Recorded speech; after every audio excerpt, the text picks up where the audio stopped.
Hey, what's up everybody? It's Lids, and we're back for some more Gwent, the Witcher-themed card game.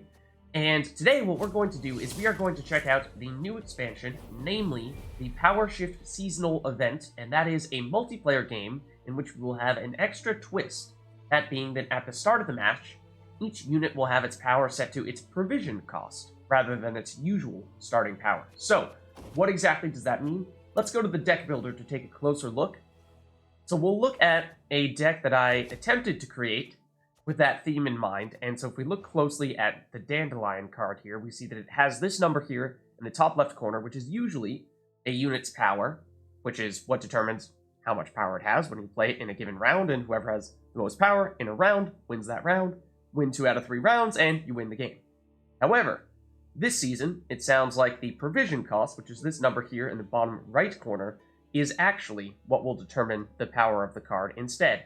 Normally, this would just be a number that determines how costly it is to put this card in your deck, and then you have a limit in terms of how many provisions you can have in a given deck, preventing you from putting only the biggest and baddest cards in there without ever having to balance out the other cards too. So, I think that's going to be an interesting setup this time round, because that means that a lot of cards, kind of like Dandelion or Geralt of Rivia here, which typically don't have a very high number in terms of power. 3 is average, if not maybe even below average. However, have really strong additional effects like destroying enemies that have particularly high power, in this case 9 or above. Suddenly, this is sure still amazing, but also these units have a really strong base power as well. So my guess is that that means that people will be focusing on loading up on legendary cards with really high provision costs, and that will be the name of the game. However, I don't know.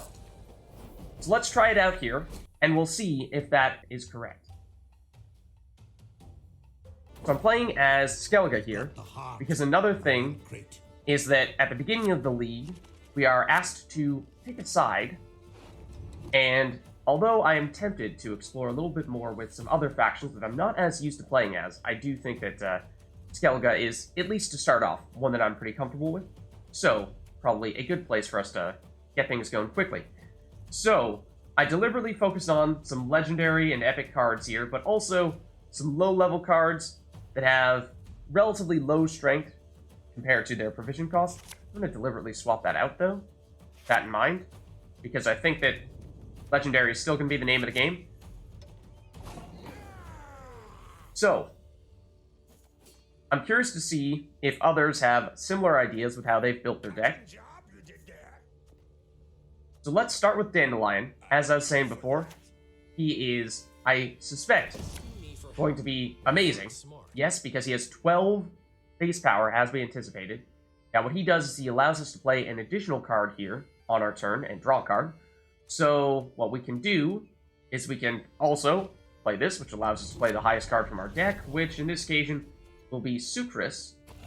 Family and business just don't mix. Let's end our turn here. Sucris is a card that prevents us from taking damage for the unit to the left. So that means that Dandelion here cannot take damage, can be outright destroyed if, say, our opponent has Geralt of Rivia and can outright destroy a card that has 9 power or above. One thing that I'm noticing here is that this is technically their quote-unquote base power. You see that that number is in white text rather than green. So one thing that I was suspecting was that maybe we would be able to use the Spores card like this to reset the power of a unit, meaning that Dandelion would go back to his usual 4 power on the assumption that he was getting boosted up to that 12. However, it looks like he's 12, and even if we were to reset, he stays extremely powerful. So that's interesting. That means there are fewer ways to counter such things. And as for how we want to approach things here, we are running out of time a bit. Let's play a simple card here. To boost a friend. And end our turn. Because I do think that after having played 2 legendary cards on round 1, that we should have a pretty sizable lead after our opponent played just 1 rare card that deals 1 damage every time we play a card. So, I'm not sure. It may very well be that our opponent has not attempted to make a customized deck specific to this league. We'll just have to wait and see. We also, of course, do have our hero ability that can deal 1 damage. So we can do that. And then we, as I said, have a fairly sizable lead at this point. So I wonder if we might want to... I mean, now that we have used our hero ability, we have to play a card. We're not allowed to pass here. So for that reason, we do need to use something. But I feel like we might want this to be our last turn before we pass, because this lead is large enough that I'm feeling fairly comfortable here. We've gone pretty aggressively with how powerful of units we've played. So we could poison with King Cobra. That is our weakest unit here. However, poison, you need to poison a unit twice for that to do anything at all. And with only one of those poison cards in our hand at the moment, that's not going to do much for us. Let's boost and then end our turn. And I suspect that we will not feel like we want to play a card next turn. We will likely have a large enough lead that we'll be willing to pass. Away from my wares! Away! That was a decent play there, because that does boost this card by 3, and then bonded means that if you already have one of these cards out there, and they did, as you can see here, then they also spawn a second one of those cards. So, strong play, but still, you see we have a sizable lead here. We have 37 power to our opponent's 23, so I'm pretty confident that if our opponent does want to win round 1, then they would need to invest pretty heavily and play 1, 2, maybe even 3 more cards to pull that off, in which case we would have significant card advantage for rounds 2 and 3. So I'm okay with that happening if our opponent does opt to go that route. But they may also realize that themselves and say, okay, I take it back. I'd rather pass here, take the loss in round 1, and see if I can make a comeback in rounds 2 and 3. We'll see. They are playing a card here. So, another thing that comes to mind is I feel like cards that deal a little bit of damage or do a little bit of boosting in this seasonal event are not likely to be quite as significant. Alright, and there we have an interesting play here where, well, put 3 damage randomly between enemy units in the row. If order is not used, damage a random enemy unit by 1. Oh, this is actually a new card, I believe. And they did also have a card that I believe has the opportunity of showing up randomly at any point in the game. And I believe that was the one that jumped in and bailed them out a little bit. As you can see here, we have 10 cards this round, whereas our opponent has only 8. So we did take the loss, but we did also manage to hold on to a 2-card advantage. So I think that'll put us in a decent position here. And as for what we look to do here, again, I'm going to deliberately try to get as many high provision cost cards as possible. And another thing is, I think that means that we're going to see a lot of unit-heavy decks, meaning the cards that you play that stay out on the field and have that power there, rather than these here that you see, which are versions of special cards like spells or organic bombs. Here's a spell. I don't think we're going to see many of those, because those cards are not getting boosted by the seasonal effect. However, it does seem like to a certain extent, those things are, of course, still going to be necessary to support our other units. Like, for example, this guy has 6 base power, which is higher than usual. It would typically be 4 outside of this seasonal event, so it did stand out a little bit to me for that reason. And does also gain power every time we damage a unit in the corresponding row. So on this occasion, I put this guy in the melee row. Our opponent has a card in the melee row. I damaged this unit by 1, and that boosted this card here. Alright. This might also be a new card. I think it is. Play a Bronze Warrior from your graveyard at the start of the round while in hand or deck. Transform. Okay. So this is a card that is new. It has this purple effect here, Veil, which means that status that prevents unit from gaining other statuses. Okay, so we can't give it things like Bleed. And the Devotion, trigger this ability if your deck has no neutral cards. So I guess we should expect likely for there to be all Skellige cards in our opponent's deck. Not sure that that changes too much here. And as for what we ought to do next, we could deliberately block on-crate greatsword by playing a defender here. Let's give that a shot. And so what that means is that our opponent will not be able to target any other cards in this row except for Covenant of Steel.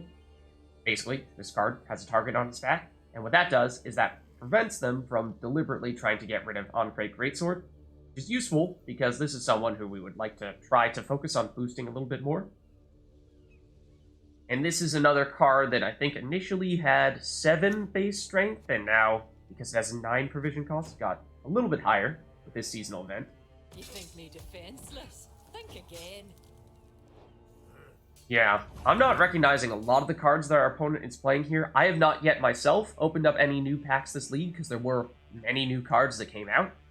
But that does make it also a little bit difficult to anticipate what they might do. Give bleeding 4 to the unit to the right, then give bleeding 4 to an enemy unit.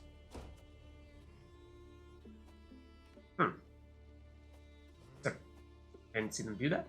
I don't see bleeding on any of our units, so not entirely sure what happened there.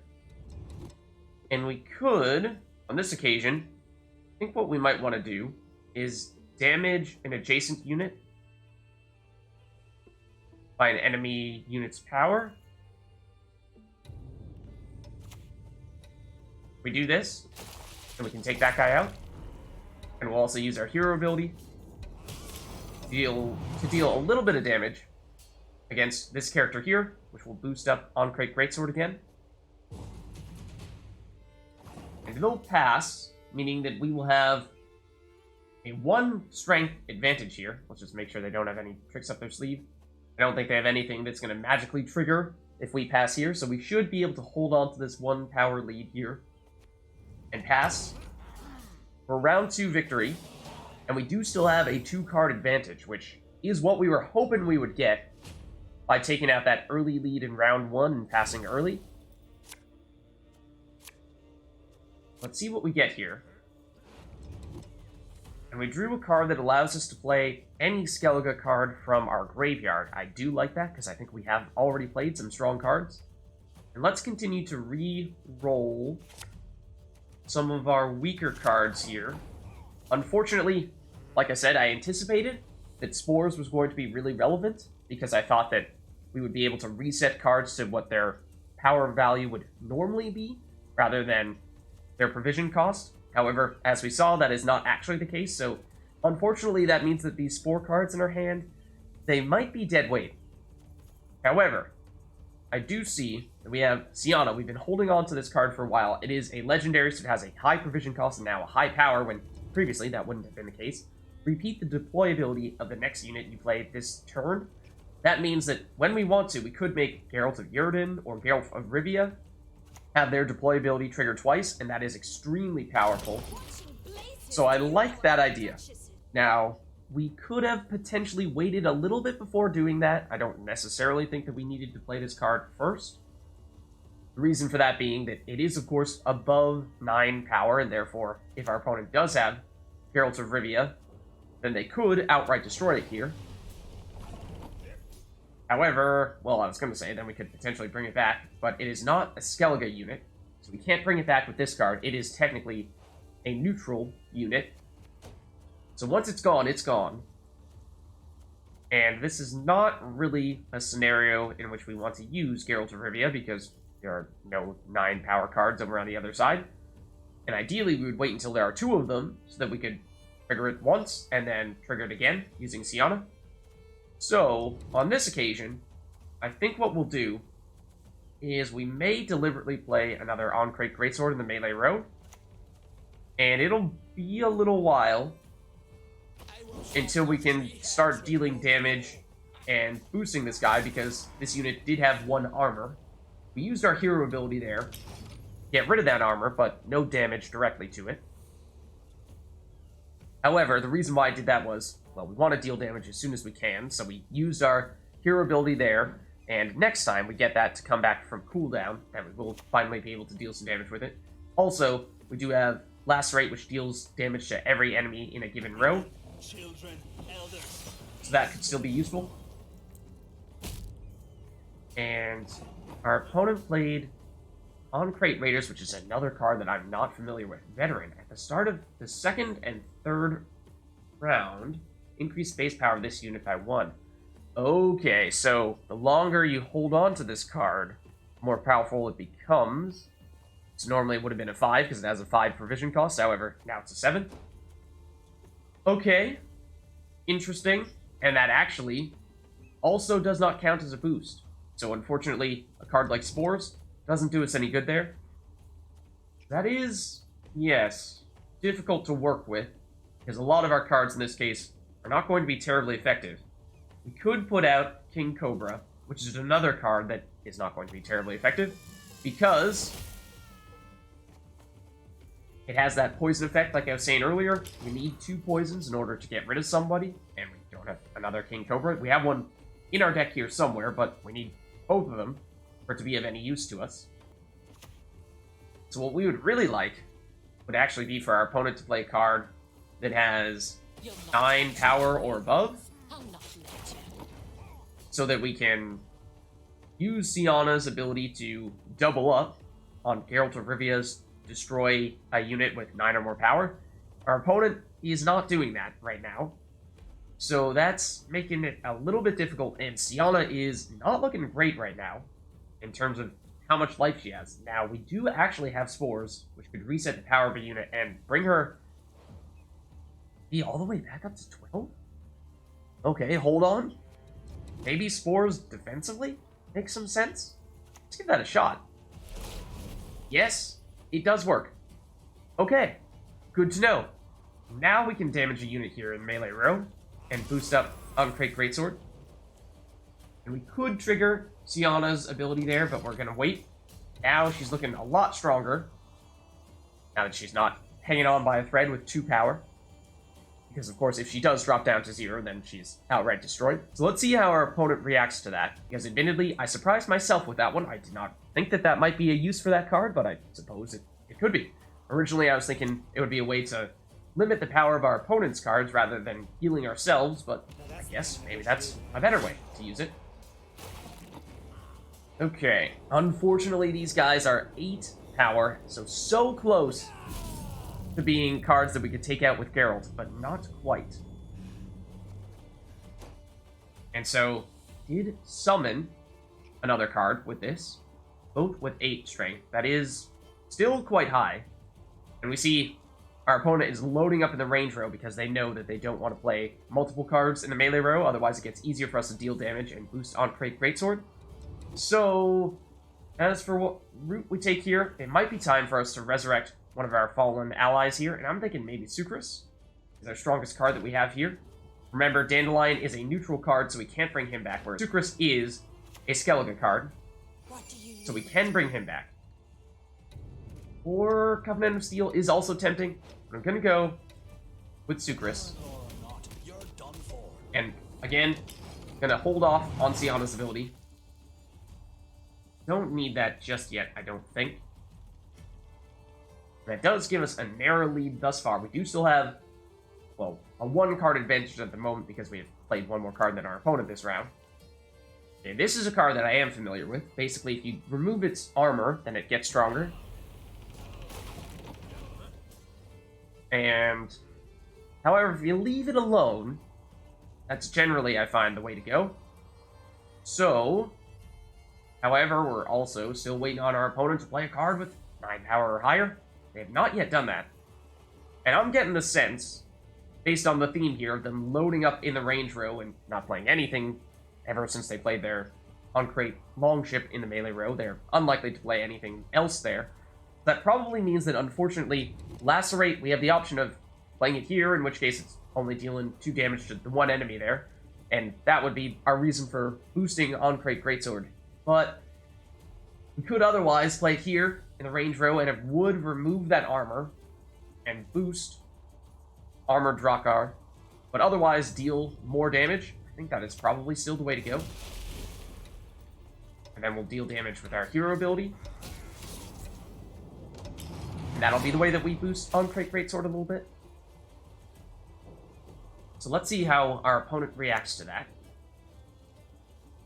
lots of units that summon other units. Basically the same theme here as their previous card. So, however, I guess since he'd already summoned those guys from his deck, it didn't end up happening. So maybe that was actually a card that our opponent was not too keen on having. Now, however, we're getting to the point where we're looking at cards that are primarily countering cards, and they don't have much to counter. So, Geralt Jurden resets the power of all units in a row. We dealt a lot of damage here, so we'd actually boost our opponent if we did that here. Geralt of Rivia, like we were saying, destroys a card with 9 power or more. Our opponent doesn't have any cards with 9 power or more, so we definitely want to wait for that one. I'm thinking we lock and reset a unit, meaning that it'll bring it back down to its base power. So for Armored Drakar, brings it from 6 down to 5, and removes its ability. So on this occasion, we're going to also not use Sienna yet. On this occasion, that means that it will no longer get boosted whenever it loses its armor. We don't need to worry too much about that in the future. Granted, I don't think we're going to be dealing much in the way of damage to it from here on out. We have a narrow lead and 1 card advantage. But we know that some of our cards are not terribly useful here. Destroy the highest power units on an enemy row. Let's get this over with. The total of 35 or more power. I don't think we had 35 or more power overall or in a row. Or destroy the highest power units. Find me what initiative is. Trigger this ability if using this card first action of your turn. Destroy the highest power units on an enemy row with a total of 20 or more power instead. I think we did have 20 or more power, so Sienna is gone. We were waiting for the opportunity to use her, and unfortunately we just lost it. Granted, now Geralt Igni would have been a card that we could have destroyed with Geralt of Rivia, and that is the only card right now that is 9 power or higher. Therefore, we don't really need to double up on this. We'll just get rid of him. See how our opponent reacts with the last card they have. We do still have Geralt Jurden, which is a strong resetting card, but has the extremely high power because it has high provision cost. So what I'm going to do here is I'm going to play it, and because we don't want to reset this row, because like I said, our opponent has taken a lot of damage here, so that would actually heal them. Same here. Oh, our opponent's about to forfeit? Yeah. I was going to play it here and heal Geralt a little bit.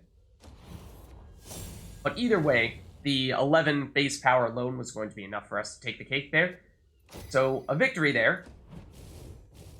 With our first attempt at the new season.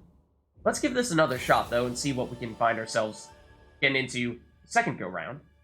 And here is the challenge for us to win some games as Skellige. That's why I was using Skellige, like I was saying before. So let's go back to Power Shift, and let's give it another shot. So, what have we learned? In hindsight, I would probably still take out those Spore cards, because although they did serve quite useful, at least on one occasion, restoring some power on our own units, I think that is maybe niche enough of a purpose that I don't expect that to be useful all that often. And I'm sure there are other things as well that we'll learn over time. Now, I do think that Northern Realms, the faction that we're going against here, will be quite strong in this seasonal mode because they have a lot of cards that have low base power normally and then get more powerful over time with some boosts. However, because their strength is of course going to be based on their provision cost rather than their usual power, I think that means they're going to benefit the most or close to the most out of all the factions in this season. Again, I'm going to stick with the theme here of getting new cards and replacing our lowest value ones. Now, normally, you might be able to find some use for the relatively weak ones that can be set up for some of your big cards, but on this occasion, it seems like in this season, you play the big cards, they don't need a lot of setup because they start off with such high base power, and that is, as far as I can tell, something that might prove useful for us. Might be enough to take a victory here again. So, our opponent played a card that at the end of every allied turn gives 1 armor to adjacent units as long as it has barricade, which means as long as it has armor. So I'm anticipating that we're going to see a heavy armor-based deck here. And I think what I'm going to do is I'm going to deliberately play Dandelion here because he does allow us to play another card this turn based on what we draw.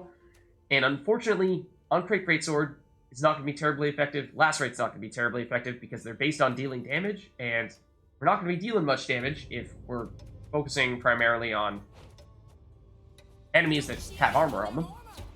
So we can use our hero ability to break through a little bit of it, but as you can see there, still 2 armor, basically meaning that this card here can absorb 2 damage, similar to the card we just played. But yeah, as we're seeing here, I think almost every card that our opponent is using is going to have armor.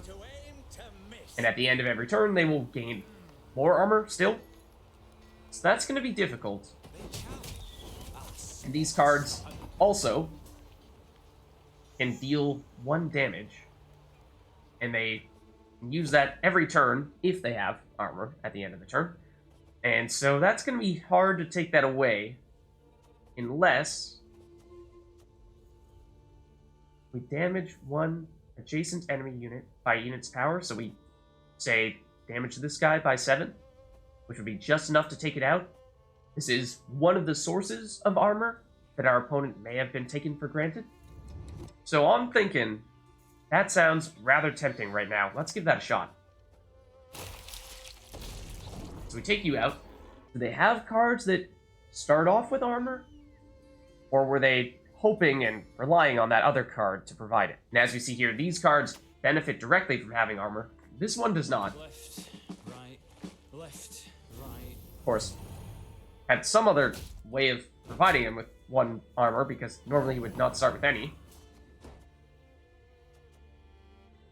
And its primary thing is that it boosts the unit to the right by 1 at the end of every turn.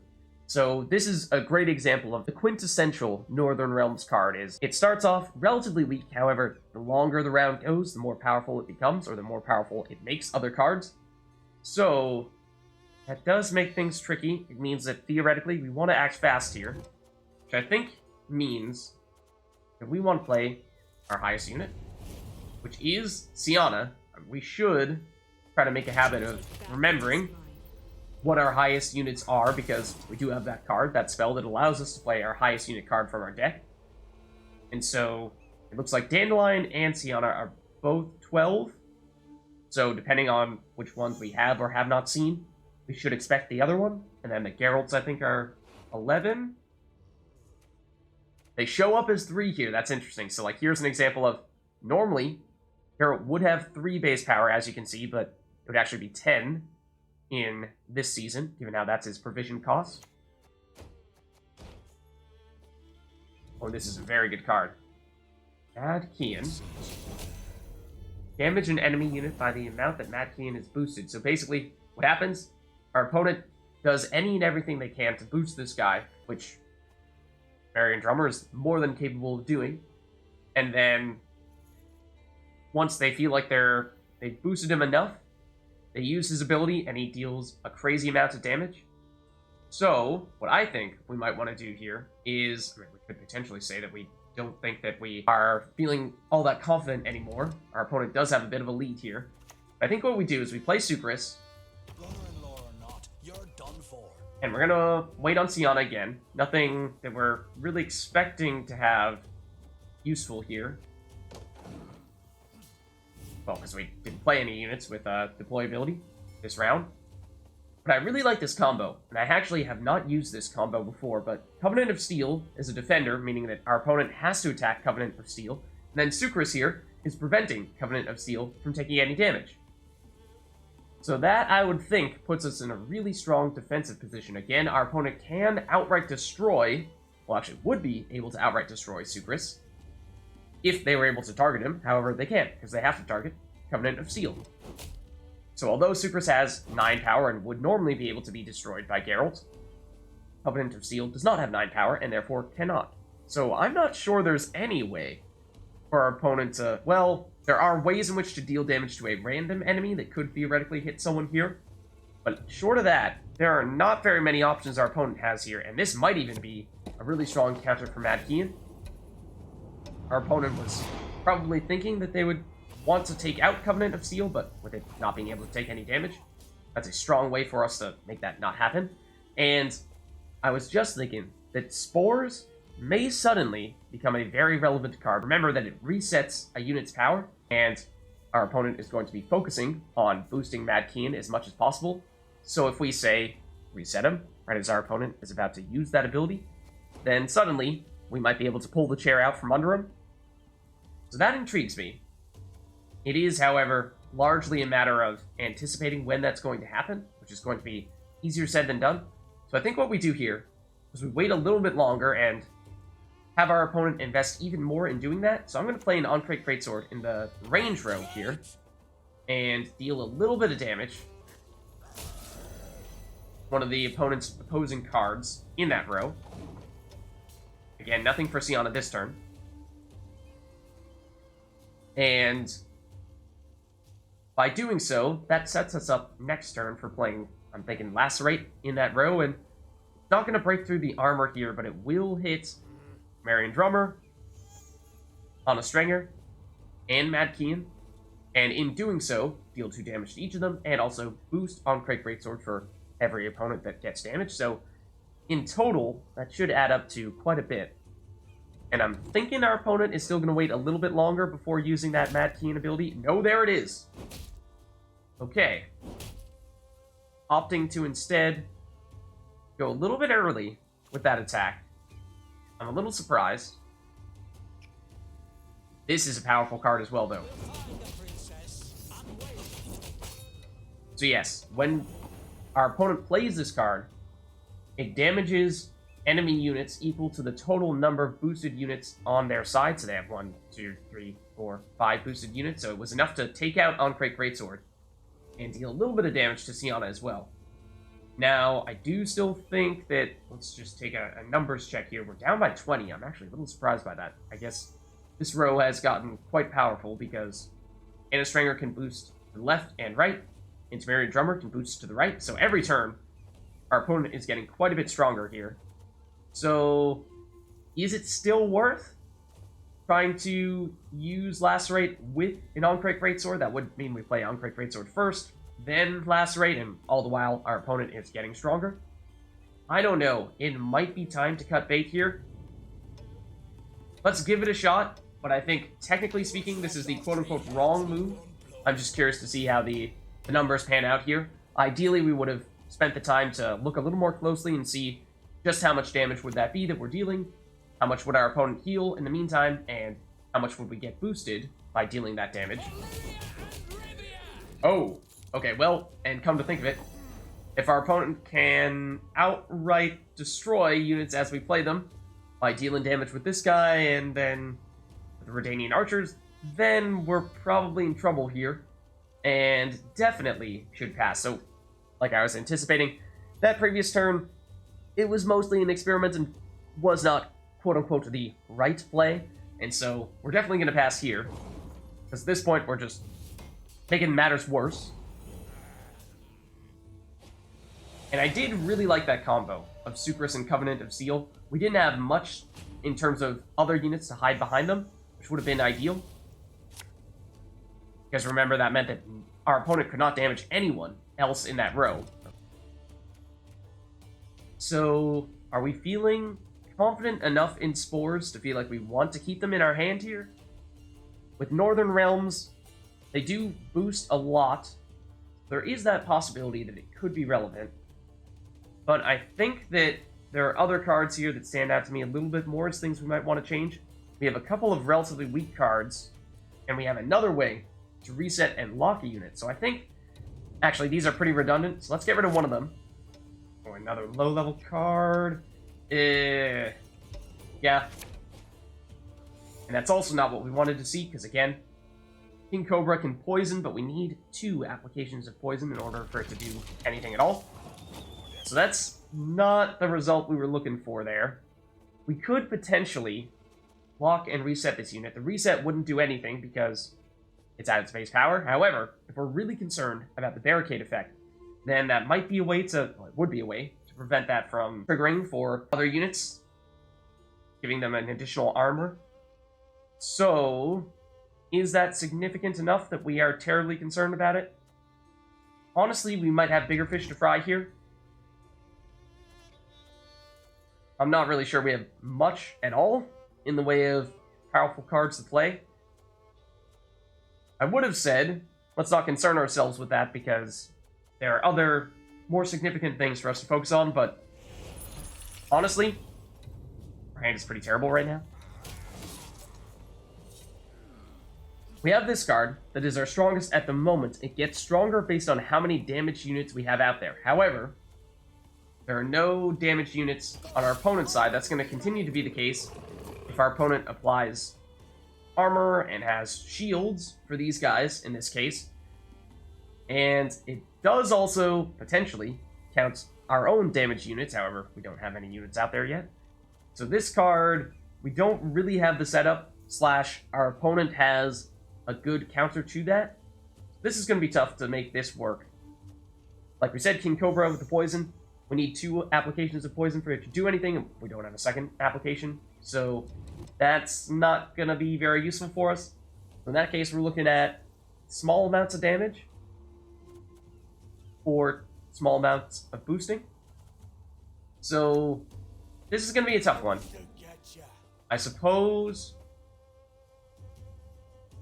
let's get rid of the barricade here, which means that our opponent will not be adding armor to adjacent units, so at least in the future, we'll be able to deal damage to these guys. They do still have the shield, so we'll have to deal damage to them once, which will remove the shield and prevent them from taking any damage in that process. But then, after that, when their shield is gone, then we can actually lower their base power. Dennis boosts other cards, and, well, it probably means that we're not going to focus on this one, because it's gone up from 3 to 7. As for our next route here, I think if we say, do this, that'll get rid of the shield. And then Lacerate may not be next, but it's coming up soon. This way we could deal damage to you and you. And that at least gives us 2 cards to get the boost Giant 4. Is that really enough? I think we continue to bide a little bit of time here. We'll poison Stennis. It's not going to do anything, like I said. But we're hoping that our opponent continues to play cards in the range row to give us a little bit more to damage with Lacerate in order to power up Giant 4. And we'll end up playing it in the melee row there for the boost self by 1 for each damage unit. That's what I'm thinking we'll opt to do, rather than boost self by the amount an enemy unit is damaged. So melee row is better if there are lots of foes, or lots of either foes or our own cards that are damaged at least a little bit. And, well, there go our cards. Whereas ranged is better if there's 1 enemy unit that is significantly damaged, and our opponent did not play that in the range row, so that's unfortunate. Philippa normally would have 1 power. Now she has 12. So there's a great example of a card that is way more powerful this season than it would have been in any other format. So it doesn't really change our thoughts about the range row. So I think we still go for that. But in case it wasn't immediately obvious, this isn't looking good. As anticipated, it'll be hard for us to break double digits.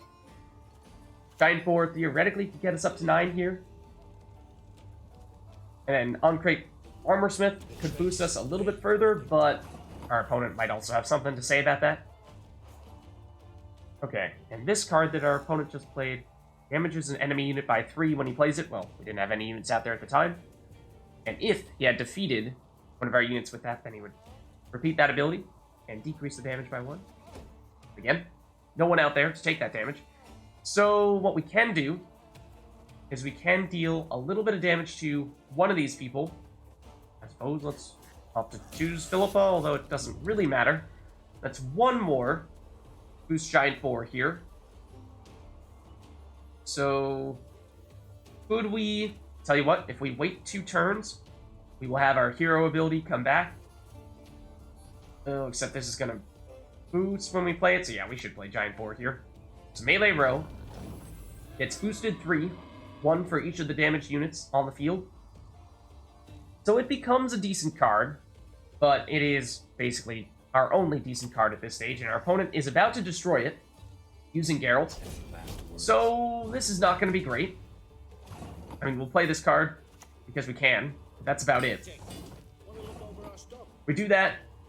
We damage another unit with the hero ability. That's why I was starting to say it might make sense to delay playing Wild Boar, so that way we could damage one more, boost Wild Boar a little bit further. However, assuming Wild Boar had lived long enough to remain on the field, then we would have been able to boost it with the Armorsmith.